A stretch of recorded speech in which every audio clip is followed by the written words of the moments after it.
Olá, amantes da pré-história! Sejam muito bem-vindos a mais uma jornada pelo vestígios de um mundo que um dia já foi o lar dos maiores e mais magníficos mamíferos que já existiram. Animais como mamutes, preguiças gigantes ou até mesmo criaturas um pouco mais estranhas como a Macrauchenia ou o Entelodonte.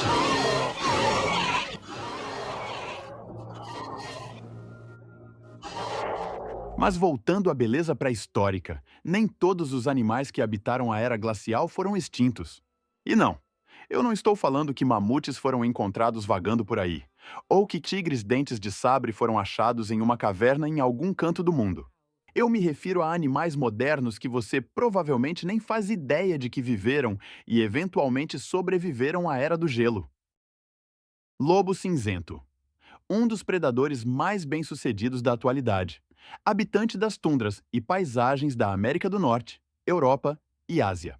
Tenho certeza de que você não sabia que esse animal um dia já habitou o Pleistoceno, e que provavelmente também não sabia que ele venceu seu primo, o lobo terrível, que era mais forte e robusto na corrida da sobrevivência para chegar até os dias de hoje. Mas por que o lobo terrível não sobreviveu? Mas sim seu parente, menor e mais magro. Simples, não é o mais forte que sobrevive, e sim o que se adapta melhor. O lobo cinzento adaptou sua dieta e conseguiu não ser levado junto com a extinção da Era do Gelo. Já seu primo costumava de se alimentar da megafauna, e como ela eventualmente foi extinta no fim do Pleistoceno. Ele provavelmente não conseguiu fazer o mesmo que seu primo e acabou por desaparecer junto com os demais animais do período glacial. Esses dois lobos eram muito semelhantes, mas diferentes. De acordo com a arqueóloga Angela Perry, lobos pré-históricos e lobos cinzentos parecem muito semelhantes morfologicamente, mas a genética mostra que eles não estão relacionados geneticamente em nenhum nível. Além disso, o lobo terrível vem de uma linhagem que se separou dos ancestrais dos lobos cinzentos há cerca de 5,5 milhões de anos atrás, ficando assim isolados por bastante tempo nas Américas, tornando-os primos evolutivamente distantes. Este animal provavelmente tinha uma pelagem mais avermelhada, diferente dos lobos cinzentos. Isso porque, segundo pesquisas, os lobos pré-históricos recaem na mesma classificação filogenética que os cães selvagens asiáticos e os lobos etíopes. Espere, mas então por que o lobo pré-histórico da Colossal Biosciences tem a pelagem branca? Isso é porque a Colossal não queria mexer com os genes de coloração, pois isso poderia resultar em problemas de visão e audição ligadas ao gene. Então, resumidamente, eles optaram por colocar uma pelagem branca no animal. Voltando para onde estávamos. Talvez o lobo terrível tenha sido extinto devido às condições climáticas, dificuldade para se adaptar ou alguma doença que o exterminou. De qualquer forma, restaram apenas os seus ossos e seu primo triunfante para contarem a história.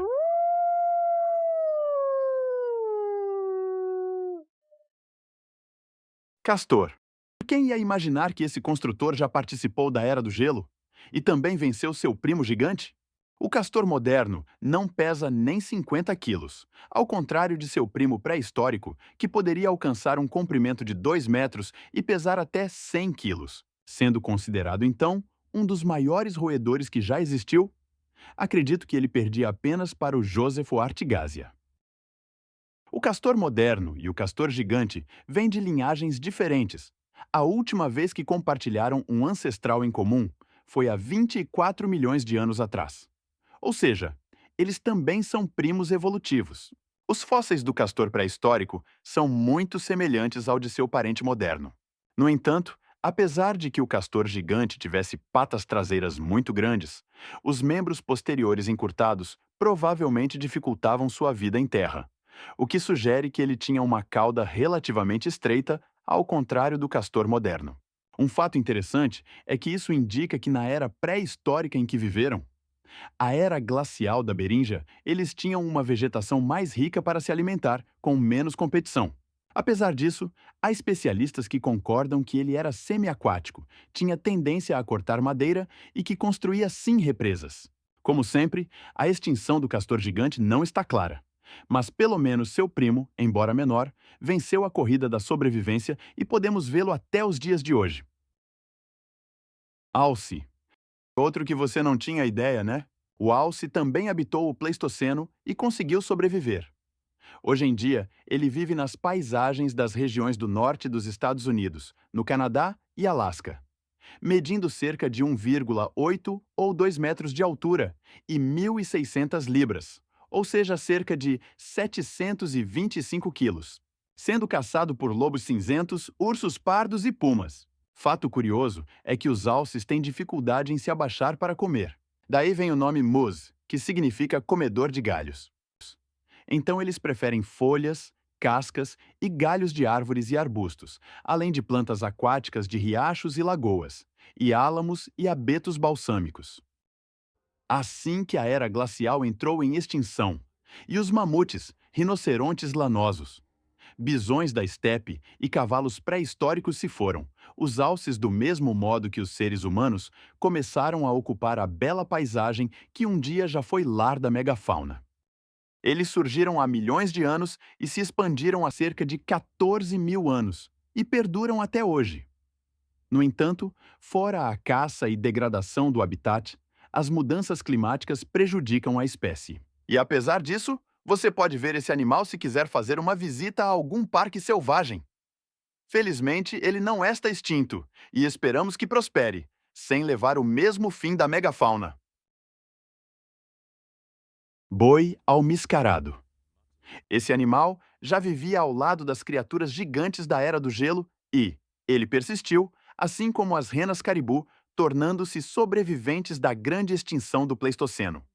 Ironicamente, eles quase foram extintos há cerca de 100 anos atrás no norte do Alasca, tendo sido, felizmente, reintroduzidos em 1935, quando 34 animais foram capturados do leste da Groenlândia e transferidos para Nunivak Island, onde acabaram por prosperar. Também, entre 1970 e 1977, foram transferidos 70 bois almiscarados de Nunivak Island para Cape Thompson. O boi almiscarado migrou para a América do Norte entre 200 mil e 90 mil anos atrás. Eles prosperam no Ártico há milhares de anos e são perfeitamente bem adaptados à tundra, tendo duas camadas grossas de pelo, externa áspera e desgrenhada, e uma subpelagem isolante, o que os ajuda a suportar temperaturas de menos 40 graus Celsius em uma tundra ventosa e sem árvores. Eles vivem em rebanhos e pesam cerca de 315 quilos.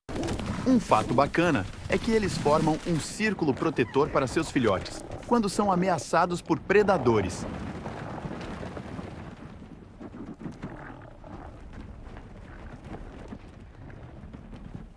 Infelizmente, o aumento da temperatura está prejudicando o boi almiscarado, tornando-o propenso a doenças e parasitas e dificultando que ele cave na neve para encontrar alimento.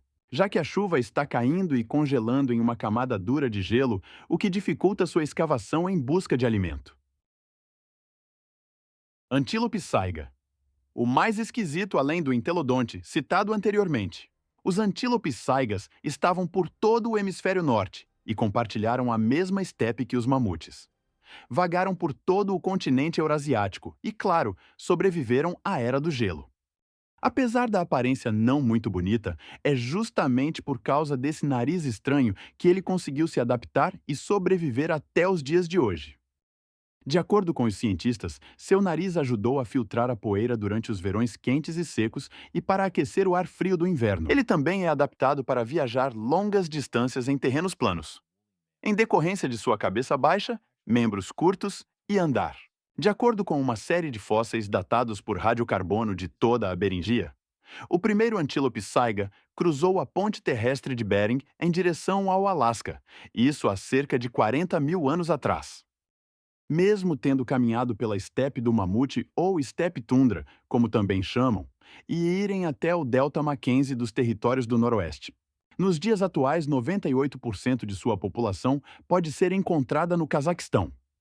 Lá ocorrem morte em massa de antílopes saigas, por não conseguirem cavar a neve que ficou dura e espessa, pois derreteu e congelou novamente, para se alimentar. Enfim, eventualmente eles não conseguiram sobreviver após o período glacial na América do Norte, mas sim na Ásia Central. Os fósseis encontrados dos antílopes saigas são cerca de 10 a 15% maiores do que seus equivalentes modernos, Um fato interessante é que isso talvez indique que na era pré-histórica em que viveram, a era glacial da Beríngia, eles tinham uma vegetação mais rica para se alimentar, com menos competição.